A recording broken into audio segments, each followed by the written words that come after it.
بسم اللہ الرحمن الرحیم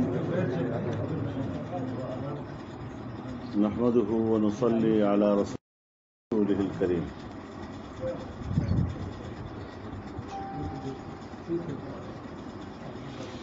جمعیت علماء اسلام کل 5 اگست کو پورے ملک میں کشمیری بھائیوں کے ساتھ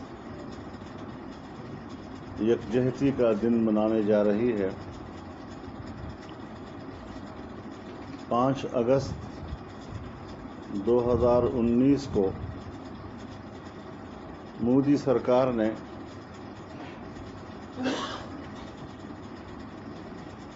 انڈین مقبوضہ کشمیر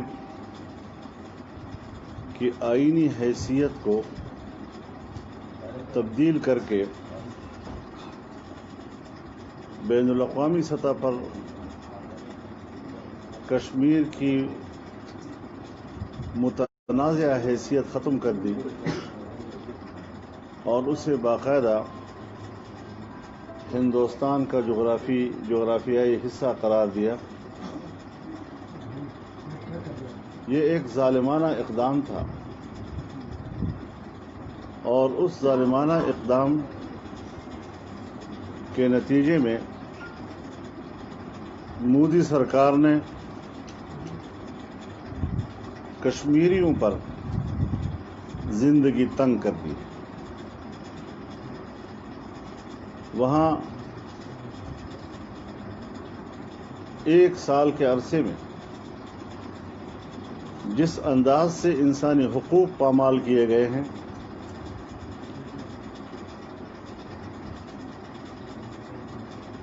اور پورے خطۂ کشمیر کو ایک قید خانہ بنا دیا گیا ہے اور کشمیریوں کو جیسے ایک جبری قید کی زندگی گزارنے پر مجبور کیا گیا ہے. ان پر تعلیم اور روزگار کے دروازے بند کر دیے گئے ہیں.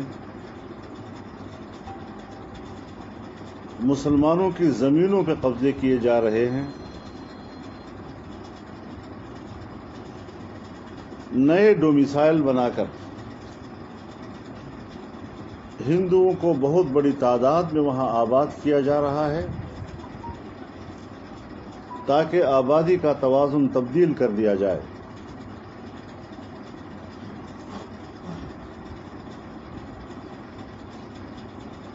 اور ان اقدامات سے ہندوستان کا سیکولر چہرہ مسخ ہو کر سامنے آیا ہے.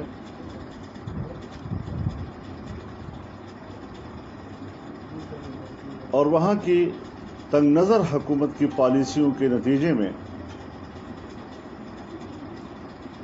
ہندوستان ایک متعصب ہندو ریاست کا روپ دھار چکا ہے. اس لیے ضرورت ہے کہ ان حالات میں پوری پاکستانی قوم ہی نہیں بلکہ عالمی برادری اور بالخصوص امت مسلمہ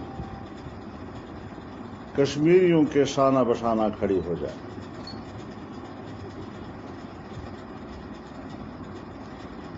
ہندوستان کے ظالمانہ پنجوں کو کشمیریوں کے جسم میں گاڑنے سے روک.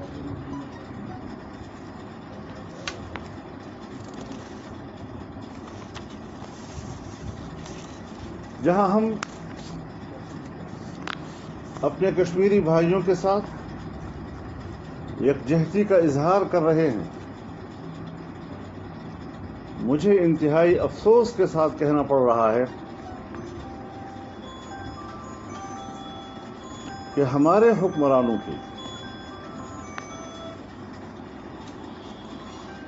پالیسیاں اور ان کی وقتی مصلحت پسندیوں کے نتیجے میں کشمیریوں کے آزادی کے خواب چکناچور کر دیے گئے۔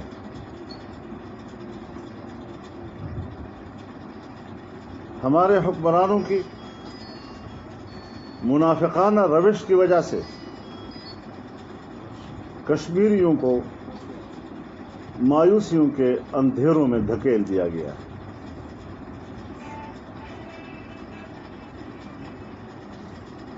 آج کشمیر فروش حکومت مگرمچھ کے آنسو بہا رہی ہے۔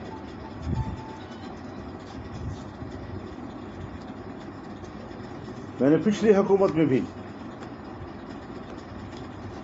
بار بار اور چیخ چیخ کر یہ کہا تھا کہ فاٹا کے سٹیٹس کو تبدیل کرنے سے پہلے فاٹا کے عوام سے پوچھا جائے،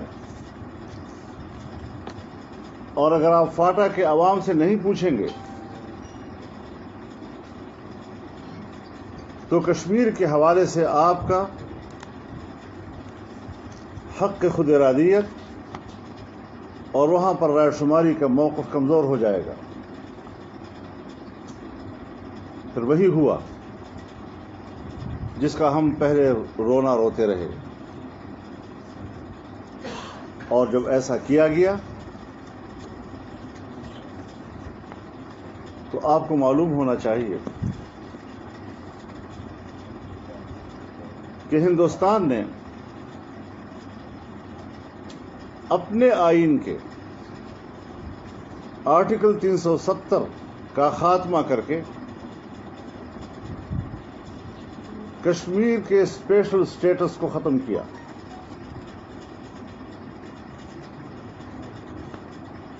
یہاں پاکستان میں پارلیمنٹ کا مشترکہ اجلاس بلایا گیا، یعنی بظاہر قوم کے سامنے ایسا نقشہ پیش کیا گیا کہ جیسے بہت بڑا غیر معمولی اقدام ہوا ہے اور پاکستان اس کا نوٹس لے رہا ہے، لیکن جب اعلامیہ میں ہندوستانی آئین کے آرٹیکل 370 کا تذکرہ کر کے ان کے اقدام کی مذمت کی گئی تو پھر یہ الفاظ کس نے حذف کرائے؟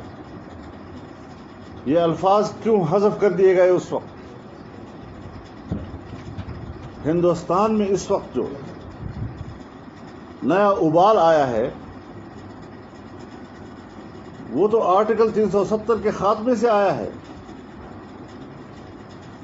اور میرے سامنے سال ہا سال پہلے کشمیری قیادت اس بات کا تذکرہ کرتی رہی ہے کہ اگر آرٹیکل 370 ختم کیا گیا تو اس سے ہماری تحریک بری طرح متاثر ہوگی۔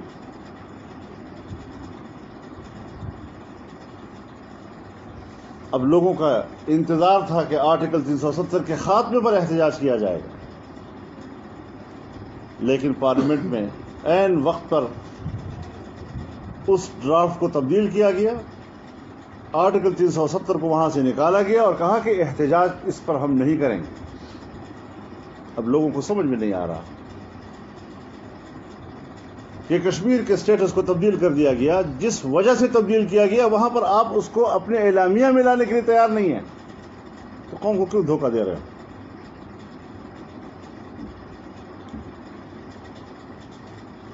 لہذا وہاں کے سٹیٹس کو تبدیل کرنے میں ہمارے حکمرانوں کی خاموش حمایت اس وقت ان کو حاصل رہی، اور ہم نے اس وقت بھی اس پہلو کو تشتزبام کیا تھا۔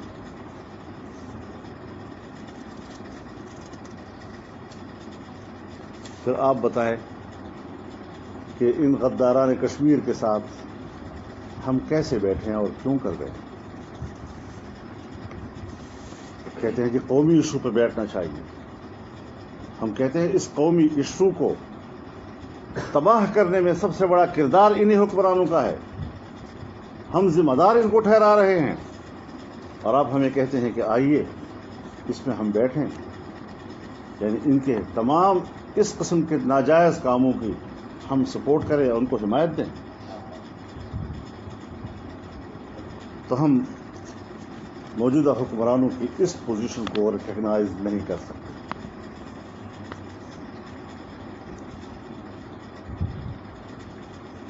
ہمارے کچھ دوست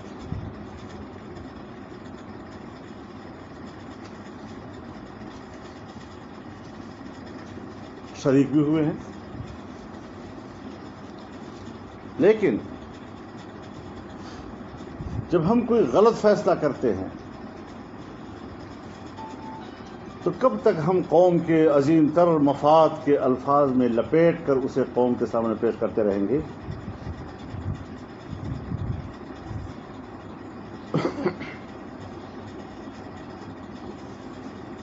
جب کشمیر کی خصوصی حیثیت کا خاتمہ کیا گیا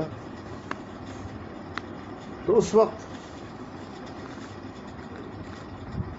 اپنی سفارتی سرگرمیوں میں 100% سے بھی زیادہ تیزی دکھانے کی ضرورت تھی،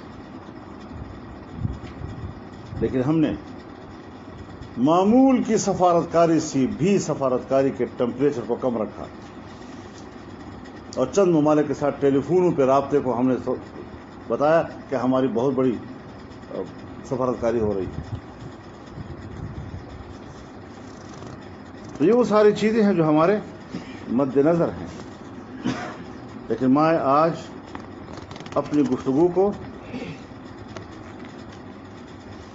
کشمیر کے اس موضوع تک محدود رکھنا چاہتا ہوں. میں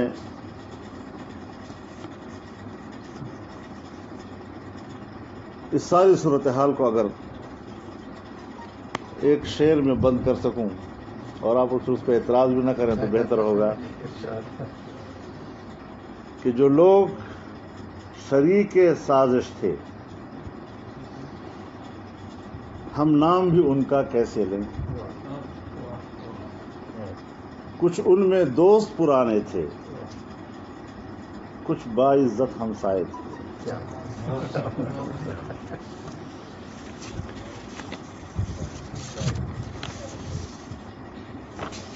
بہت شکریہ حضرات. مولانا، یہ آپ نے سارے گفتگو کا آپ کا مجھے بات یہ نکلتا ہے کہ انڈیا نے تو جو کچھ کیا لیکن ہماری طرف سے بھی یوں سمجھیں کہ ایک طرح سے خاموش حمایت ہے اور کشمیریوں کی بجائے ہم انڈیا کی پالیسی کا ساتھ دیں. کس کے ایمان پہ ہو رہا ہے، کس کے خوف سے ہو رہا ہے؟ اور یہ جو ابھی آپ نے کہا ہے کہ سازش میں جو لوگ شریک ہیں ان کے چہرے تو بے نقاب ہونے چاہیے. وہ تاریخ بے نقاب کرتی ہے بعض دفعہ، ضروری نہیں ہے کہ اپنے الفاظ میں اس کو بے نقاب کیا جائے. تاریخ بڑی برہم چیز ہوتی ممکن ہے ہے. آپ کا بیان ہی تاریخ کا حصہ بن جائے. میں نے تو اسی لیے شعر میں اپنی اس بات کو محصور کرنے کی کوشش کی ہے. مولانا صاحب بات ہلکے یہ کہتے ہیں کہ کوئی نئی تحریک شروع کرنے والے آپ آنے والے دنوں میں؟ دیکھیے، میں آپ سے ابھی شاید ہم اپنے موضوع سے پھر ہٹ جائیں گے، اس پر انشاءاللہ کسی دوسرے موقع پر تفصیل سے گفتگو کریں گے. تعمیر کو اٹھاتے ہیں پھر بیچ میں گر جاتی ہے، کیوں گر جاتی ہے، یہ سب ایک ایسے اہم سوالات ہیں. اچھا حضرت جی، اگر کشمیر کا ایشو حل ہو جائے تو اچھی بات نہیں، خدا کرے کہ حل ہو جائے، لیکن ہم نے کشمیریوں کو جس موقف کی بنیاد پر امید دلائی ہے ہم اس موقف سے بہت پیچھے چلے گئے ہیں. اور میرے خیال میں جس حد تک کشمیریوں کے ساتھ میرا رابطہ رہا ہے وہ اپنے آزادی کے خواب کو چکناچور تصور کر رہے ہیں. مولانا جن لوگوں سے جی آپ کسی امید میں یا کسی توقع میں بار بار رابطے کرتے ہیں، ان کی منافقت اور ان کا دوغلا پن اور ان کے دو چہرے اور ان کی مجبوریاں ابھی تک آپ کے سامنے نہیں آ سکی. اس دفعہ تو رابطے انہوں نے کیے تھے. اتنا ضرور ہے کہ میں ان کا مہمان تھا، وہ میرے میزبان تھے، لیکن بات بنیادی یہی ہے کہ اس پر ہمارا احتجاج اپنے دوستوں سے دوستانہ انداز میں سامنے آ چکا ہے اور انشاءاللہ مستقبل میں بھی اس پر باتیں ہوں گی. مولانا صاحب عمران خان نے کہا تھا کہ میں کشمیر کا سفیر ہوں اور ملک کے آخری قطرے تک ہم کشمیر کی آزادی کے لیے لڑیں گے. تو آپ کیا سمجھتے ہیں کہ یہ حکومت کا یہ بیان صرف خالی بیان ہے, کھوکھلا بیان ہے, یا واقعی حکومت اس بارے میں سنجیدہ ہے کشمیر کے حوالے میرے خیال میں میری باتیں اسی حوالے سے ہوئی ہیں, اور یہ جو آپ فرما رہے ہیں یہی تو وہ چیزیں ہیں کہ ہم کہتے ہیں کہ بھائی جب آپ کا ایجنڈا ہی اس سے مختلف ہے, اور بین الاقوامی ایجنڈے کے تحت ہم دنیا میں جو جغرافیائی تبدیلیاں لا رہے ہیں ہم اسی کو فالو کر رہے ہیں اور اسی کو ایک قانونی پوزیشن دینے کی طرف جا رہے ہیں. تو ایک ہے کشمیر کی قانونی حیثیت یا اس پر پاکستان کا ریاستی موقف, اور آج ہم صرف انسانی حقوق کے لفظ پر آ گئے ہیں تاکہ ہم اپنی قوم کے سامنے کچھ اپنا چہرہ دکھا سکیں, اور وہ بھی انسانی حقوق کے عنوان سے, اس موقف کے حوالے سے نہیں. دوسروں کو تو چھوڑیں نہیں, ہم اتنی تک و دو اور اتنے لمبے چوڑے دعووں کے باوجود وہ ایسی کو متحرک نہیں کر سکے, ان کے پاس نہیں جا سکے, ان کی حمایت نہیں لے سکے. اس پر آپ کیا فرمائیں؟ یہ باتیں بھی ہم نے اس وقت کہی تھی کہ اگر آپ سنجیدہ ہیں تو اس فورم کو تو متحرک کریں, لیکن میں آپ سے عرض کر رہا ہوں کہ ان کو کوئی ارادہ ہی نہیں ہے اس حوالے سے, ارادہ ہی نہیں ہے. بس یہ ہے کہ کانفرنسیں کر کے لوگوں کو مطمئن کرنا کہ جیسے ہم کوئی بہت بڑا تیر مار رہے ہیں. یہ کشمیر فروش ہیں حضرت, انہوں نے کشمیر بیچا ہے, اور کشمیریوں کو کسی سطح پر بھی ان سے کسی آنے والے مستقبل میں خیر کی توقع نہیں رکھنی چاہیے. انہیں اپنی تحریک کو آگے خود بڑھانا ہے, اور بحیثیت قوم ہم نے ساتھ دینا ہے, ریاست شاید ساتھ نہ دے ان کو. آپ بہتر سمجھتے ہیں, آپ نے کشمیر پالیسی کو مرتب کرنے میں کام بھی کیا تھا اور آپ گائیڈ لائن تیار کرنے تک پہنچ گئے تھے, آپ نے اسٹیبلشمنٹ نے شاید ساتھ دیا. میں آپ سے یہ پوچھنا چاہ رہا ہوں, جب ایک پالیسی پہ اجارہ ہمارے اداروں کی ہے, ہمارے اداروں کبھی بھی سویلین حکومت کو یہ کشمیر کا اختیار نہیں دیتے, ایک تو ان کے بارے میں بتائیں کہ کیا وہ بھی اس سرفروشی میں اور اس چکر چور خواب کرنے کے آزاد میں کیا وہ بھی شریک جرم میں اس کے ساتھ میرا یہ ہے کہ جو یہ کہتے ہیں کہ آخری گولی تک ہم کشمیر کی آزادی کے لیے لڑیں گے, ان کی پہلی گولی کا جواب کب آئے گا؟ خدا کے بندے, جنرل یحییٰ خان نے کہا تھا کہ ہم لڑیں گے, گلی گلی لڑیں گے, کوچے کوچے لڑیں گے, صحراؤں میں لڑیں گے, جنگلوں میں لڑیں گے, اور ہتھیار نہیں ڈالیں گے. اگلے روز کیا ہوا؟ اگلے روز, بیچ میں کوئی دن کا فاصلہ بھی نہیں ہے. میرے خیال میں یہ چیزیں ہم نے تاریخ میں بہت دیکھی ہیں, اور ہمیں اس پر اس لیے بحث نہیں کرنی چاہیے کہ میری عادت یہ ہے کہ میں کوشش کرتا ہوں کہ میں ریاستی اداروں کو اس بحث میں نہ لاؤں. مولانا, وزیر اعظم آزاد کشمیر نے جو کہا تھا کہ مجھے کہا گیا ہے کہ آئندہ آزاد کشمیر کا وزیر اعظم بھی نہیں ہوگا, کیا یہ کشمیر کا جو اسٹیٹس چینج کیا ہے بھارت نے, کیا یہ بھی اسی کڑی کی کڑی ہے؟ اس کا جواب تو وہ خود دے سکتے ہیں, لیکن بہرحال میں نے اس وقت واضح طور پر کہا تھا کہ پہلے ہر پاکستانی کا تصور یہ تھا کہ ہم سری نگر کیسے لیں گے. اب ہر پاکستانی کی سوچ یہ ہے کہ ہم مظفر آباد کیسے بچائیں. اتنی بڑی تبدیلی اس میں بھارت آئی. جیسے آپ کی باتوں سے محسوس ہو رہا ہے کہ یہ کشمیر خواب بن چکا ہے اور یہ ہمیں نہیں مل سکتا. اس حوالے سے آپ اپنی کوئی گائیڈ لائن دیں کہ یہ کس طرح یہ کشمیر کا مسئلہ حل ہوگا, یا کشمیر کا جو اسٹیٹس انڈیا نے تبدیل کیا ہے اس پر آپ کیا حکمت ہے, کیا پیشرفت؟ کچھ بھی نہیں ہو سکتا. ہم ایسی پوزیشن میں بالکل بھی نہیں ہیں, یعنی پاکستان اس پوزیشن میں بالکل بھی نہیں ہے کہ وہ ہندوستان کو اس کی وہ پرانی پوزیشن واپس کرا سکے. مولانا صاحب, ہم مولانا کو تو کشمیر فروش کہتے ہیں, لیکن آج تک کوئی سیاسی جماعت بھی جو ہے اس سوال کشمیر کے موقف کے حوالے سے روڈوں پہ دیکھنے میں نہیں آئی, یا کوئی ایسی تحریک نہیں چلائی گئی کہ عوام کو اس سے آگاہی ہوتی اس حوالے سے. دیکھیے, بات بنیادی یہ ہے کہ سیاسی جماعتیں ہی اس کو زندہ رکھا ہے. ہر سال 5 مئی کو ہم یوم کشمیر مناتے ہیں اور ہر سطح پر مناتے ہیں. 27 اکتوبر کو ہم بطور یوم سیاح کے ہم نے آزادی مارچ کا آغاز کیا, تو 27 اکتوبر کو اسی یوم سیاح سے ہی کیا ہے کراچی سے, تاکہ وہ ایشو جو ہے وہ مد نظر رہے اور وہ زندہ رہے. علی امین نے پچھلے دنوں کہا تھا کہ پچھلے کئی برسوں سے اتنا کام نہیں ہوا جتنے ہماری حکومت نے کیا ہے کشمیریوں کے حوالے سے اور ان کی آزادی کے حوالے سے. اس حوالے سے کیا کہیں گے آپ؟ آپ نے ایسے حوالہ دے دیا ہے کہ اس پر بات کرنا تو میرے لیے بڑا اگر مشکل ہے۔ مولانا میں اگر اس میں اضافہ کر دوں کہ کل کی کشمیر کمیٹی میں اور آج کی کشمیر کمیٹی کی کارکردگی میں کیا فرق ہے؟ کل کی کشمیر کمیٹی میں کشمیر کا سٹیٹس تبدیل نہیں ہوا اور اب کی کشمیر کمیٹی میں کشمیر چلا گیا ہے۔ یہ فرق ہے۔ یہ کہہ رہے ہیں کہ ادھر تم ادھر ہم کے نامکمل ایجنڈے کی تکمیل کر کے کشمیر کی موجودہ پوزیشن بدلایا گیا ہے، کیا آپ کے خیال میں ایسی کوئی بات ہے؟ جو بات بظاہر جس طرف جا رہی ہے، بظاہر جس طرف جا رہی ہے، اس میں مجھے آپ کا سوال بدلنے لگتا ہے۔ مولانا صاحب، کیا آپ یہ سمجھتے ہیں کہ اب یہ کشمیر کے حوالے سے اگر حکومت آپ سے کسی قسم کا رابطہ کرے یا آپ سے کوئی مدد یا آپ سے سفارشات طلب کرے تو آپ حکومت کی اس حوالے سے کوئی مدد کریں گے یا اپنا کوئی لائے عمل دیں گے کہ کشمیر کا اسٹیٹس کس طرح تبدیل ہوگا اور یہ مسئلہ ہم کس طرح سالو کریں گے، کس طرح؟ جو آدمی کسی کو قتل کر دے پھر اس سے توقع رکھی جائے کہ اس کو زندہ کرے گا، یہ تو عجیب سی صورتحال ہو جائے گی۔